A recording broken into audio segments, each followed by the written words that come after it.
A gente vai começar então hoje a aula de Pediatria 1.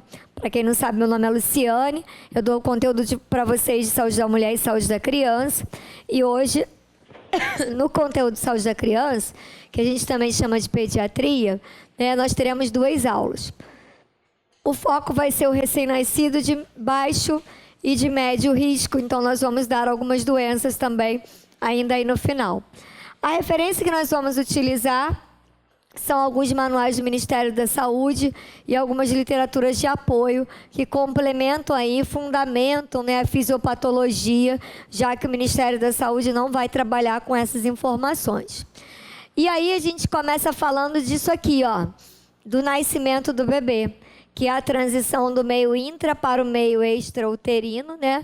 E aí nesse momento a gente tem uma mudança no processo respiratório e circulatório do bebê. No caso, o bebê intraútero não respirava, ele já recebia tudo, né, pronto ali pelos vasos umbilicais, que entra o sangue rico em oxigênio pela veia umbilical e sai pobre em oxigênio pelas 2 artérias umbilicais. E aí, nesse momento, a gente começa a entender que esse processo de transição que leva ao nascimento é bastante peculiar, bastante melindroso na vida do recém-nascido, porque existem algumas adaptações. E aí, dentro disso, a gente entra nos conceitos em neonatologia, onde o período embrionário, ainda na vida intrauterina, ele vai até a 8ª semana, e o início da vida fetal tem a partir da 9ª semana de vida intrauterina, tá? E assim vai até o nascimento dele. Então, ele passa a ser feto a partir da 9ª semana. Foi? E aí a gente precisa entender isso aqui. Existe diferença na palavra aborto e abortamento? O que vocês acham? Será que tem diferença? Pode falar. Então, toda vez que eu pergunto isso, é a resposta que eu ouço. Tanto em cursos técnicos, quanto em graduação. E é bem legal, eu gosto de ouvir isso, mas não é a forma correta. Fala, Pri. Eu acho que aborto e abortamento, a diferença é que tu fala como assim, de que a gente faz espontâneo e... Não, elas responderam isso, que o abortamento seria tipo espontâneo e o aborto provocado. Só que não existe essa diferença entre provocado e espontâneo. Abortamento é o processo que está acontecendo e aborto é o produto que é eliminado. Foi, Simone? Vou te explicar. Abortamento é a interrupção de uma gestação com menos de 22 semanas, seja ela de forma espontânea ou provocada. Então, é abortamento. Menos de 22 é abortamento. O aborto é o produto que é eliminado. Entenderam? Produto da expulsão é o aborto, ou abortado. Abortamento é o processo que está acontecendo. Quando a mulher entra na maternidade ou na UPA, ela tem um diagnóstico de abortamento. Ela tem um diagnóstico, pode ser assim, ameaça de abortamento, abortamento infectado, abortamento incompleto, abortamento retido. Vocês ouviram? Então, o processo que está acontecendo é o abortamento. O aborto é o produto eliminado. Foi? É o produto, é o material eliminado. Isso é o aborto. Abortamento é o processo. É abortamento. Tá bom? Bem, a gente já falou que a idade gestacional que classifica o abortamento é inferior a quantas semanas? Menos de 22. Mas se a mulher chega lá e nem sabia que estava grávida e elimina um produto de concepção desse tamanho, como que iremos proceder se ela não sabe assim a idade gestacional? Iremos pelo peso. Quando o produto de concepção pesa menos que 500 gramas, a gente também classifica como abortamento. Então, uma vez que eu não tenho a idade gestacional, eu vou utilizar o peso como critério, né, de classificação do aborto. Qual o peso que classifica aborto? Menos que quanto? 500 gramas. Beleza, não tenho balança, então eu vou medir. Medida crânio-calcanhar do bebê, cabeça aos pés, sendo inferior a 25 centímetros, também classifica o aborto, né, no caso. Abortamento é o processo, a gente está falando ali do produto já eliminado. Então, o aborto, ele pode ser classificado pela idade gestacional, inferior a 22 semanas, pelo que mais? Peso, inferior a quanto? 500 gramas, ou medida crânio-calcanhar, inferior a quanto? 25 centímetros, tá? Nascimento vivo. É quando o bebê nasce, né? Ele é expulso ou extraído do corpo da mãe, apresentando sinais de vida. Então, ele tem pulsação do cordão umbilical, ele chora, ele tem batimentos cardíacos, ele tem movimentos da musculatura e movimentos respiratórios. Nasceu vivo. Nascimento vivo, ele se dá pela completa expulsão ou extração desse produto de concepção que apresenta sinais de vida ao nascimento. Bem, quando ele nasce, ele entra então no período neonatal. Já ouviram falar desse período? Que vai desde o nascimento até quantos dias?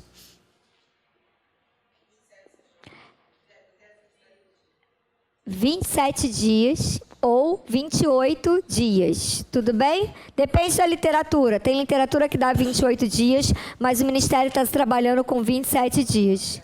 É o quê? Às vezes vocês... às vezes, sabe como tem também, Simone? Assim, as primeiras 4 semanas. Então, depende da referência, tá? Mas então, dentro do primeiro mês de vida, a criança vive ali o período neonatal. Foi? Período perinatal, ele está dentro do período neonatal. O período perinatal corresponde aos 7 primeiros dias de vida da criança. Então, ele vai, né, para gestações que alcançaram 22 semanas ou mais, dentro dos primeiros 7 dias. O perinatal está dentro do neonatal, tá? Se vocês lerem esse termo, corresponde, assim, aos primeiros 7 dias de vida da criança. Olha quem aparece agora. Óbito fetal. E aí? Óbito fetal é quando o bebê morre dentro da barriga da mamãe ou fora? Dentro, não é feto? Então é óbito fetal, é quando morre dentro da barriga da mamãe. E aí, quando o bebê morre dentro da barriga da mamãe, quando ele nasce, sabe o que acontece? Ele não mostra nenhum sinal de vida. Lembra do que eu falei anteriormente? Está escrito aí na apostila. Ele não tem batimentos cardíacos, ele não tem movimentos voluntários da musculatura, ele não tem pulsação do cordão umbilical e não tem movimentos o quê? Respiratórios. Ele não tem nenhum desses 4 itens, o que me identifica na presença de um deles, um nascimento o quê? Vivo. Se eu tiver um deles presente, é que a criança nasceu o quê? Viva. Se não tem nenhum, é óbito fetal. Já ouviram falar daquele nome natimorto? Já, porque nós falamos isso até na aula de saúde da mulher, não foi? Natimorto é o óbito de um produto de concepção que morreu intraútero após 22 o quê? Semanas. Então, natimorto é aborto? Não, é um óbito fetal, mas que exclui a fase de quê? De aborto, ou seja, mais que 22 semanas de gestação. Não esqueça esse nome não, tá? Natimorto às vezes gosta de cair, tá bom? Acho que tá. Tá dentro de uma tabela. Tá dentro de uma tabela, eu acho. Óbito neonatal. Óbito neonatal. Morreu dentro ou fora da barriga da mamãe? Fora, dentro do período de nascimento. Ele nasceu vivo e morreu. Ele pode morrer precocemente, quando assim ocorre o óbito dentro dos 6 primeiros dias, e tardiamente, quando o óbito ocorre entre 7 e 27 dias, tá? Essa mortalidade, ela está inclusa na mortalidade infantil, que é a morte da criança dentro dos primeiros 364 dias de vida. Esse início é chato mesmo, porque é conceitual, mas ele gosta às vezes de cair em prova e eu preciso dominar esses termos, tá bom? Então, para a gente dar seguimento, eu preciso que denomine esses termos. Bem, como que eu classifico a idade gestacional de um bebê? Vocês já ouviram falar? Porque assim, a mulher vai para a maternidade e ela tem lá 39 semanas e 2 dias. Mas não necessariamente o bebê intraútero tem 39 semanas e 2 dias. Existem uns métodos de avaliação da idade gestacional do bebê fora da cavidade uterina. Vocês já ouviram falar deles? Ou não? São métodos que avaliam a idade gestacional do bebê após o nascimento. Já ouviram falar ou não? Não? Capurro, já ouviram falar? Já? Ballard, já ouviram falar? Não? Não lembra disso, não? Já ouviu falar, pelo menos. Tá, então, o que acontece? Quando eu vou para a maternidade com 39 semanas e 2 dias, não necessariamente o meu bebê tem 39 semanas e 2 dias. Eu posso ter um bebê com 38 semanas e 1 dia. Eu posso ter um bebê com 37 semanas e 5 dias. Como é que eles vão avaliar isso? Eles vão avaliar isso aqui, ó. A postura que o bebê assume, de acordo com algumas manobras que eu vou fazer no bebê, e alguns achados físicos do bebê. Então, isso aqui é ilustrativo, tá? Eu só preciso que vocês dominem esses nomes aqui. O método de Capurro e de Ballard, eles avaliam o que no bebê? A idade gestacional após o nascimento. Como que avalia, então, essa idade gestacional? Eles avaliam achados físicos e neuromusculares do bebê. Quer ver? Vou mostrar aqui, ó. Um bebê a termo, com boa vitalidade, ele tem essa postura. Um bebê prematuro, olha aqui, ó. Ele vem largado, hipotônico. E alguns ângulos que eu faço na perna, no braço do bebê, de acordo com o que ele alcança ou não, vai gerar uma pontuação. O somatório dessa pontuação vai dar a idade gestacional do bebê. Nenhum técnico vai calcular isso. Nem enfermeiro, nem o médico calculam isso. São formulários que vêm impressos. Mas eu preciso entender que são métodos que avaliam o que no bebê? A idade gestacional. Vocês entenderam? Se surgir a pergunta, qual é o método que identifica a idade gestacional do bebê? Tem que saber responder o quê? Capurro ou Ballard. Tá bom? Não é a Apgar. A Apgar avalia o quê? A vitalidade. Isso aí é que confunde. É uma questão possível para técnico de enfermagem. O que a gente avalia no método de Capurro e Ballard? Achados neuromusculares e achados físicos. Isso aqui é para complementar o raciocínio. Bem, por exemplo, um bebê prematuro tem a mesma característica de pele que um bebê a termo? Não, bebê prematuro, a pele é fina e gelatinosa. Isso gera uma pontuação diferente do bebê a termo. Então, no somatório disso, vai dar mais pontos ou menos pontos. E isso dá a idade gestacional do bebê. Entenderam? Então, a idade da gestação não é a mesma idade do bebê ao nascer. Tá? E o que o técnico precisa dominar nesse momento? O nome dos métodos que avaliam o quê? A idade gestacional de quem? Do bebê. Quais são os nomes dos métodos? É isso. Porque ele pode jogar numa dessas outros métodos e vocês confundirem com o quê? Com Apgar. Tá bom? Vai vir uma questão assim. Bem, então o que classifica são os achados neuromusculares e físicos. Aí sim eu vou chamar o bebê de pré-termo, a-termo e pós-termo. Vocês lembram o que é pré-termo? É quando nasce com menos de quantas semanas? Menos de 37 semanas. Se nascer com menos de 37 semanas, é um bebê o quê? Pré-termo. Se nascer entre 37 semanas até 42, é um bebê o quê? A-termo. E o pós-termo é a partir de quantas semanas? 42. Bem, existe um termo chamado pós-datismo. Vocês já ouviram falar? Já ou não? Isso, tem uma questão dessa de saúde da mulher, tá? Quando eu calculo a data provável do parto, eu calculo em cima de quantas semanas? 40, beleza. Se o bebê não nascer com 40 semanas, ele nascer com 41, ele é pós-termo? 41 semanas é pós-termo? Não. Mas ele é pós o quê? Datismo. Porque eu calculo a data provável do parto em cima de quantas semanas? 40. Então, o período que vai de 40 a 42 semanas é classificado como o quê? Pós-datismo. Pós-datismo é pós-termo? Não. Olha que interessante isso. Pós-datismo não é pós-termo. Mas eu tenho que falar, né? Pós-termo é a partir de quantas semanas? 42. Pós-datismo é pós quantas semanas? 40. Mas é entre 40 e 42. Foi? Priscila? Gostou? Vamos lá então. Olha quem aparece. Pig Ike Chique. Pequeno para a idade gestacional, adequado ou grande. Já ouviram falar disso? Como que eu vou identificar pequeno, grande ou adequado para a idade gestacional? É pelo olhômetro? Não, não é pelo olhômetro. A gente vai identificar, sabe como? Isso, Marcelo. Peso e idade gestacional. Eu nasci pig e fiquei pig até hoje. Fiquei mesmo, nasci. Você também? Então, nasci com menos de 2.500, né? E fiquei miudinha até hoje, sempre fui miudinha. Essa relação de pequeno, adequado e grande é a relação do peso com a idade gestacional. Aqui embaixo é a idade gestacional e aqui vem o peso.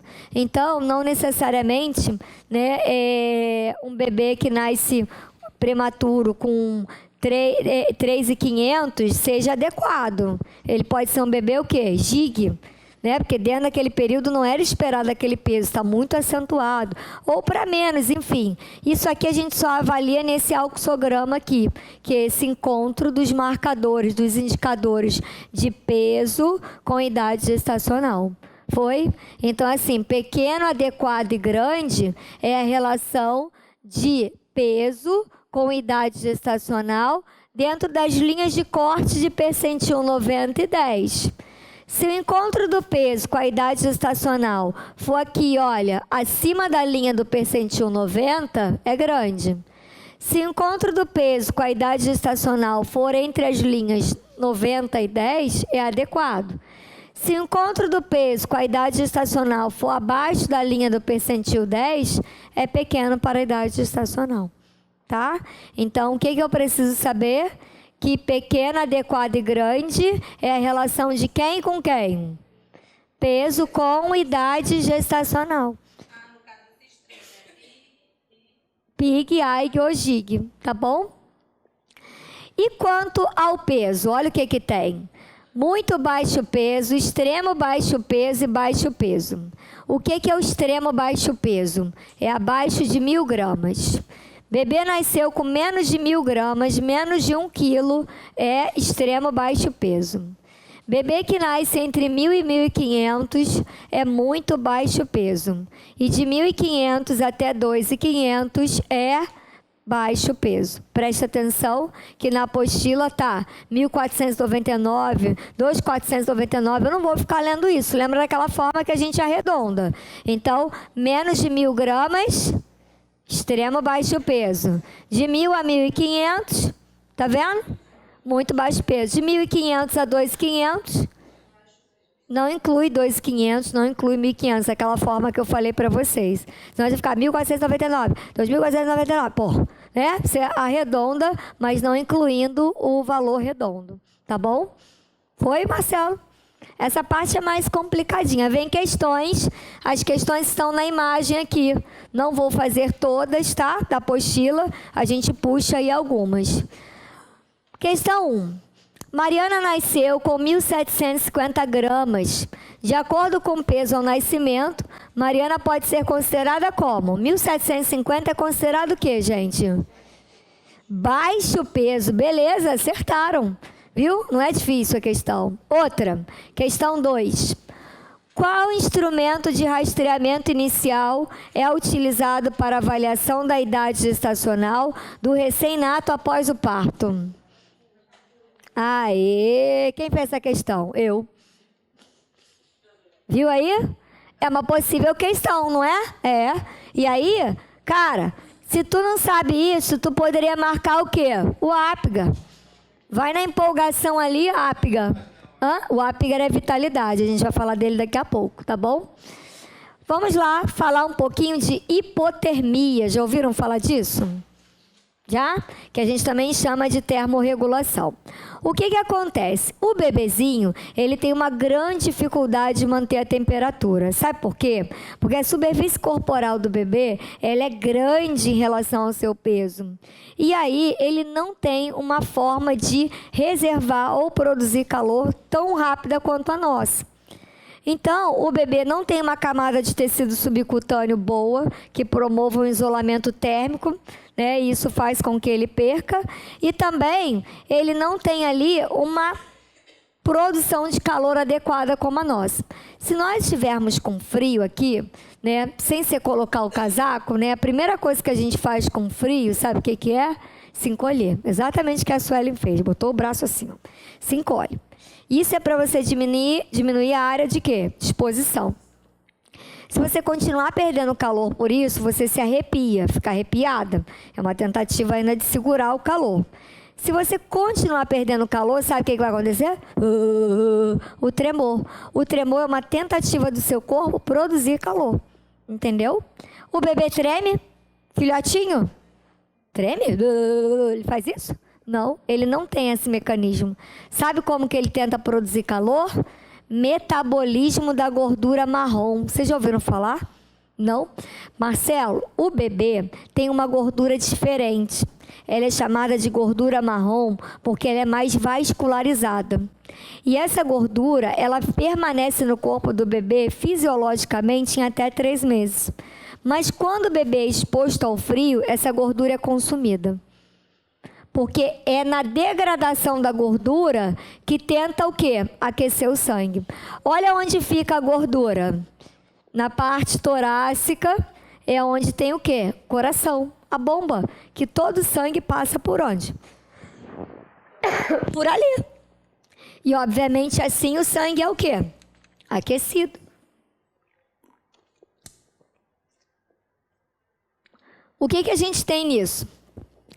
Que ele chama de termogênese sem tremores e calafrios, ou também chamada de termogênese química, que é uma atividade intensa, quando essa gordura marrom é oxidada, e aí o metabolismo dela produz o quê? Calor. Mas sabe o que o bebê faz? Vasoconstrição periférica. Toda vez que o bebê está resfriando, a gente percebe que as mãozinhas e pezinhos dele estão o quê? Frios, arroxeados, porque ele direciona o fluxo de sangue para órgãos vitais dele, tá? Então, ele faz a vasoconstrição periférica antes de fazer o quê? O metabolismo da gordura marrom. E a posição? Aí depende da idade gestacional. Porque o bebê, quando está bem fletidinho, ele diminui a área de quê? De perda, de exposição. O bebê que está largadão, ele aumenta a área de perda. Entendeu? Então, bebê prematuro tem mais risco de fazer hipotermia ou não? Tem. É muito mais complicado. O que a gente precisa saber? A temperatura do bebê. Temperatura normal do bebê é de 36,5 até 37 graus Celsius. Mas aí a gente tem a classificação de hipotermia leve, moderada e grave. A hipotermia leve, ela vai de 36 até 36,4. A moderada, de 32 a 35,9. E a grave, abaixo de 32 graus Celsius. Toda vez que o bebê resfria, sabe o que ele faz? Ele aumenta o metabolismo dele para produzir calor, não aumenta? Ele vai ter que aumentar. É uma tentativa dele. Aí sabe o que acontece? Aumenta o consumo de oxigênio e diminui a reserva de quê? Glicose.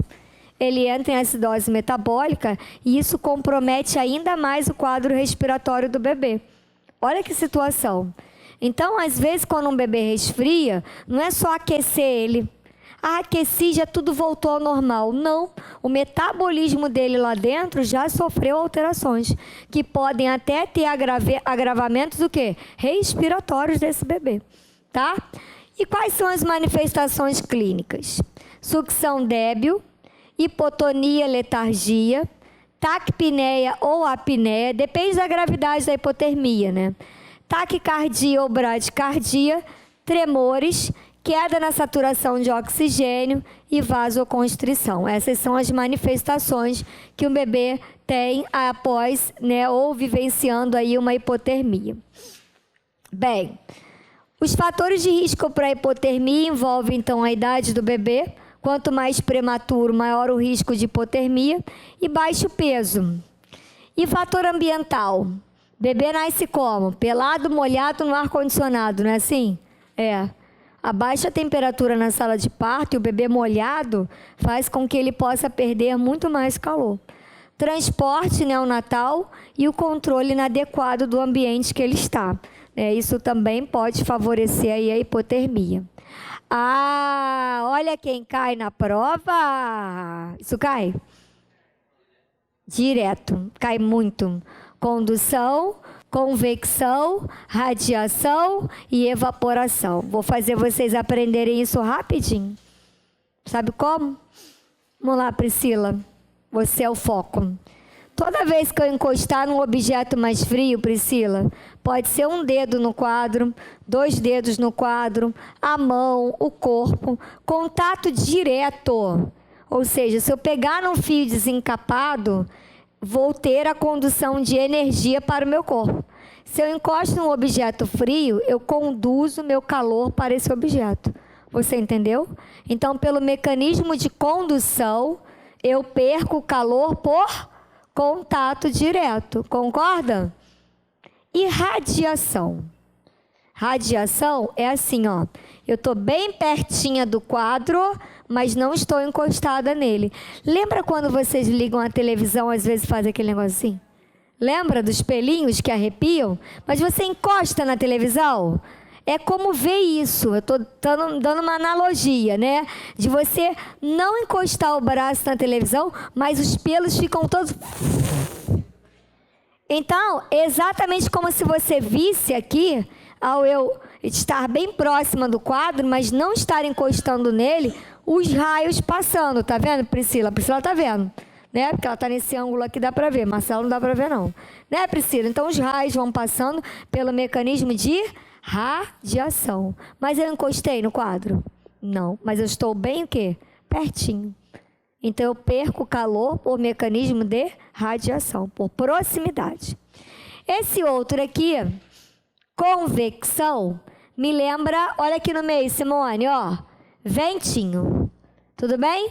Dá pra gente ler ventinho ali. Hoje em dia as coisas estão meio trocadas, sabe? Sueli, tem menina querendo falar ventão. Tem menino querendo falar ventinho, né? Não tem nem voz para falar. Mas enfim, né, Marcelo, as coisas estão meio trocadas. Para ninguém se comprometer, fala nada. Eu chamo de ventinho. Tudo que é corrente de ar é perda de calor por convecção. Então, do ar-condicionado sai ventinho, do catéter de O2 sai ventinho. Se eu abrir portas e janelas, circula ventinho. Tudo que circula ventinho é perda de calor, por quê? Ou seja, corrente de ar é convecção. Agora, olha o último, evaporação. Gente, isso é da 4ª série. É a conversão do estado líquido para o gasoso. Sabe o que é isso? Corpo molhado. Se o corpo está molhado, é perda de calor por evaporação. Bebê nasce seco ou molhado? Molhado. Para dar banho? Molha. A fralda de xixi? Deixa molhado. Entenderam? Na apostila, na página 4 e 5, vem uma tabela grande, vocês estão vendo aí? Tem até a ilustração dos bonequinhos, onde vem a definição de cada item, de evaporação, condução, convecção e irradiação. Vem todas as definições, eu não li, eu só fiz vocês gravarem. Em casa vocês vão ler. Por quê? Às vezes em prova cai um correlacione disso com a definição de cada item desse de perda, né? E aí vocês vão ter que acertar a alternativa correta. Mas também existem questões que trabalham as intervenções, ou seja, medidas que fazem eu prevenir a perda de calor por aquele mecanismo. Primeiro deles é condução. Encosta ou não encosta na condução? Encosta ou não encosta? Encosta. Então, eu tenho que aquecer tudo que encosta no corpo do bebê. O estetoscópio, as mãos. Eu tenho que forrar a balança antes de pesar o bebê. Sabe outra coisa que eu tenho que fazer? Eu tenho que aquecer o gel que faz aquele exame de imagem. Aquele gel gelado dá nervoso, não dá? Tem que aquecer. As placas que vão fazer exame radiográfico precisam ser cobertas, entendeu? Tudo que vai encostar no corpo do bebê tem que ser previamente aquecido. As mantas que a gente recebe o bebê na sala de parto são previamente aquecidas. Elas não vão encostar no corpo do bebê? Vão ou não vão? Vão. Então, tem que aquecer. Radiação, isso encosta ou não encosta? Não, mas está bem pertinho, né? Então, a incubadora tem que estar sempre previamente aquecida. Por quê? As paredes da incubadora não vão estar perto do corpo do bebê. O próprio colocar o bebê na incubadora é um contato direto, que permite a perda de calor por qual mecanismo? Condução. Viu? Foi? Outro ponto, convecção. O que é esse? Vento. Ó, gente aí não querendo se comprometer, viu, né? Vento. Vamos lá, gente. Circulação de ar. Bebês com menos de 1.500 gramas precisam ter o corpo coberto com plástico filme. Repara que a cabeça fica de fora, tá? Para o transporte do bebê. Toda vez que for transportar um bebê dentro da incubadora, mesmo dentro da incubadora, tem que cobrir o corpinho dele com plástico filme. Tá? Evitar abrir as portinholas da incubadora desnecessariamente, por isso deve-se agrupar cuidados. E o uso da manga de íris na portinhola da incubadora, para diminuir o diâmetro de passagem e circulação de ar. Tá bom? E agora, evaporação. Ó, o banho tem que ser dado o quê? Na técnica, rosto, cabeça seca, depois o corpinho, né? Trocar a fralda quando necessário, cobrir o corpinho do bebê imediatamente após o nascimento e colocar o quê? Touca no bebê, para prevenir a perda de calor também por evaporação, tá? Então, esses são os pontos aí da evaporação. É assim que nasce. Lá é uma grande fonte de perda, né? Vamos lá, gente. Como que reaquece o bebê? A gente pode reaquecer na fonte de calor ou na incubadora. Tem que ser. Senão perde calor, lembra? Tudo tem que ser previamente aquecido, tá bom? Ó, a fonte de calor é o mais ideal, tá? Porque reaquece mais rápido. Como que vai reaquecer um bebê que, por exemplo, chega para vocês com 31 graus Celsius? A gente vai colocar na fonte 1 grau a mais. Então, se ele chega com 31, a gente coloca a fonte com quanto? 32. E a cada hora eu vou aumentando 1 grau até o bebê entrar na faixa normotérmica. Qual é a faixa normotérmica?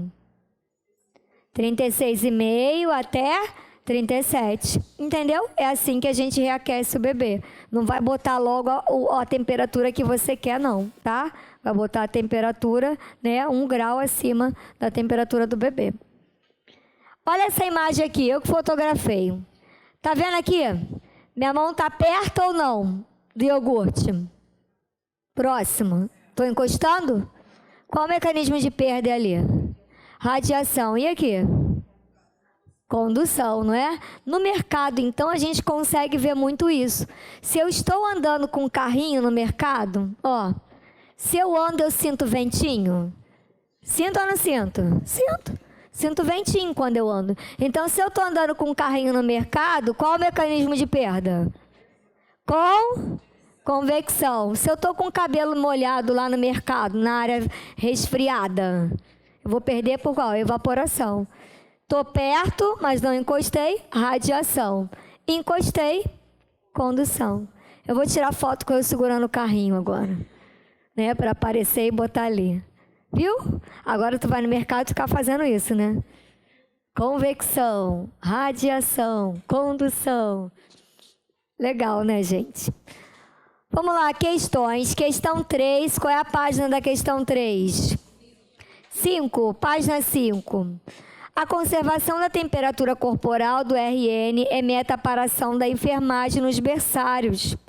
A perda de calor do corpo para objetos sólidos frios no ambiente que não estão em contato direto com o lactente. Denomina-se o quê? Beleza, radiação. Está em contato direto? Não, ele falou. Não está em contato direto. Radiação. Foi?